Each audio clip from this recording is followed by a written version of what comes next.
Le plan qui marche, le plan qui recule. Il n'y a plus une semaine qui passe sans qu'un événement sanglant, insolite ou scandaleux ne défraie le parcours quotidien du peuple congolais. Les coïncidences n'existent pas. Il y a toujours une raison physique ou spirituelle qui peut expliquer le pourquoi de tout ce qui se produit, que nous le comprenions ou pas. Les gens n'arriveront pas par hasard, il y a des causalités. Peut-être avons-nous fait quelque chose qui les a provoqués, peut-être, à cause de notre présence ou de notre absence, les choses ou les personnes sont arrivées. Depuis les attentats du 11 septembre aux États-Unis, avec les attaques coordonnées des symboles américains, tels que les tours jumelées de New York et le bâtiment du Pentagone à Washington, les gens avertis et prudents ne croient plus aux coïncidences. À la place, ils croient à des plans concoctés minutieusement, des concertations menées intelligemment en vue d'un taux de réussite maximum. À la place, une coïncidence est une planification des faits ou des actes, un scénario mûrement réfléchi pour faire le mal, pour traumatiser et paralyser une réaction, ou tout le contraire. Y a-t-il une coïncidence entre ce qui s'est passé à la prison de Makala et l'intrusion par effraction dans le bureau du ministre de la Justice en son absence? La semaine qui débute à Kinshasa a remis la prison de Makala dans le viseur de l'actualité.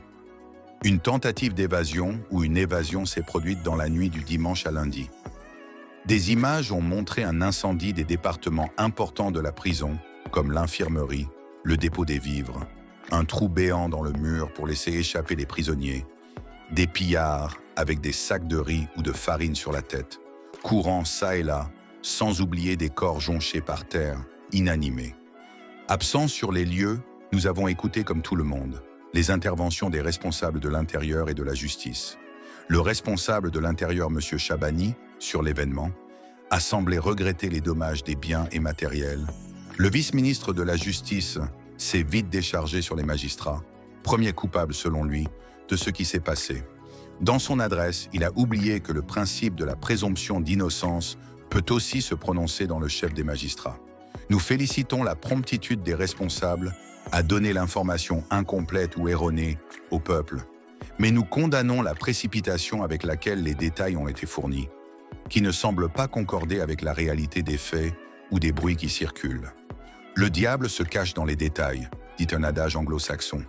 La brièveté d'un message et la promesse d'une communication après l'enquête auraient suffi, surtout qu'un flou persistant réside dans cette tentative d'évasion. Dans le même temps, le bureau du ministre de la Justice a été visité par des inconnus, non autrement identifiés. La relation de ces deux événements n'est pas normale, ou alors elle est tellement claire qu'on cherche ailleurs. En effet, quelques semaines plus tôt, le visiteur officiel de la prison, à savoir le ministre Constant Mutamba, avait apporté de l'espoir dans une prison qui ressemblait à un foutoir. Un endroit qui n'était pas très loin d'un mouroir. Les semaines après ce passage ne pouvaient pas augurer d'une mise en place d'un schéma d'évasion, mais plutôt un temps d'accalmie en attendant le désengorgement, la place à plus d'organisation et de délestage progressif des prisonniers. Si c'est le contraire qui s'est passé, il y a gros à parier que l'idée d'évasion est venue de l'extérieur pour diaboliser les actions du ministre et transformer ses efforts en risque potentiel. La condamnation des magistrats sans procès par le vice-ministre de la Justice serait-elle véridique à ce point de suspicion? Rien ne porte encore à y croire. L'intrusion dans le bureau du ministre de la Justice et garde des Sceaux est une infraction consommée en même temps qu'elle est inquiétante. Si l'acte s'est déroulé nuitamment, nous le supposons, est-il normal que les bâtiments administratifs, comme celui de la justice, ne soient pas gardés par des éléments de l'armée? Comme pour l'intrusion à la site de Loa par la bande à Malanga, nous devons parler d'une lassitude coupable au travail nocturne par les gardiens des établissements publics de la capitale Kinshasa. De telles habitudes ne prospèrent dans le pays qu'en l'absence des sanctions, surtout là où la justice est censée être servie.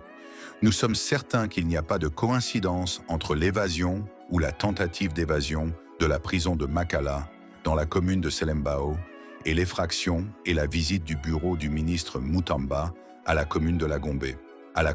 Une conclusion simple laisse apparaître que les deux événements sont liés et ont été préparés de l'extérieur par les mêmes individus. Nos allégations sont des supputations et ne remplacent ni ne se substituent pas aux résultats des enquêtes en cours. Quelle serait la suite logique de ces événements liés?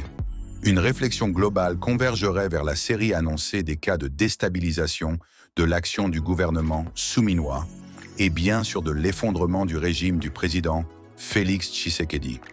Chaque jour qui passe apporte son flot de nouvelles à l'est du pays, faisant écho d'une situation permanente de combat entre les soldats rwandais et leurs supplétifs du M23 contre les jeunes Wazalendo. Les cessez-le-feu n'ont été qu'un jeu des dupes, et heureusement que les fils du terroir, les volontaires pour la paix à l'Est, ne se sont pas enveloppés dans ce comportement correct que veut afficher l'armée régulière. Depuis le mois d'août, l'ennemi n'a plus lâché prise. Au contraire, il redouble l'intensité de ses attaques, signe qu'il est guidé par un calendrier et des objectifs précis à atteindre, malgré la résistance qu'il rencontre sur le terrain. L'Est de la République est la face A que nous voyons, une façade des gens venus des pays voisins, et en complicité avec quelques fils et filles égarés du pays, ils ne cachent plus leur détermination à conquérir les espaces congolais, tout en outrepassant l'opinion de la communauté internationale. L'Ouest de la République est la face B avec Kinshasa en tête de file, une affiche qui présente plus de complexité et qui mêle distraction et attention. N'oublions pas que l'Est et l'Ouest se regardent en chien de faïence sans que le peuple ne s'aperçoive de la duplicité entretenue des deux côtés, que les Congolais n'occultent pas le terrible imbroglio de l'Est, où beaucoup de ses fils sont des renégats installés à l'Ouest, d'où ils envoient non des alertes et des instructions pour que la guerre de l'Est s'enlise. Le puzzle tarde à être complété et beaucoup des faits ne sont pas l'œuvre du hasard. En effet, malgré la distance entre les bastions de la déstabilisation de la RDC, c'est-à-dire l'Est et l'Ouest, une connivence dans les intentions demeure qui n'a pas encore de consistance et un véritable leader manque pour sonner la lalie. L'envie de faire échouer coûte que coûte le président Tshisekedi dans ses efforts pour une nation forte sur la voie du développement ne provient pas seulement de Paul Kagame, obsédé par l'effritement de son rêve immatusien. Il provient des Congolais dont le concept de la valeur a volé en éclats. Des Congolais qui pleurent plus de la perte d'un carré minier confisqué que celle d'un membre de la famille. De cela, la nation ne peut plus rien attendre et doit s'astreindre à appliquer sur eux, la loi aussi sévère soit-elle. Il y a un plan macabre qui se dessine et que les services de renseignement doivent enrayer avant qu'il ne soit trop tard. Les incidents de Makala sont des signes avant-coureurs de ce plan.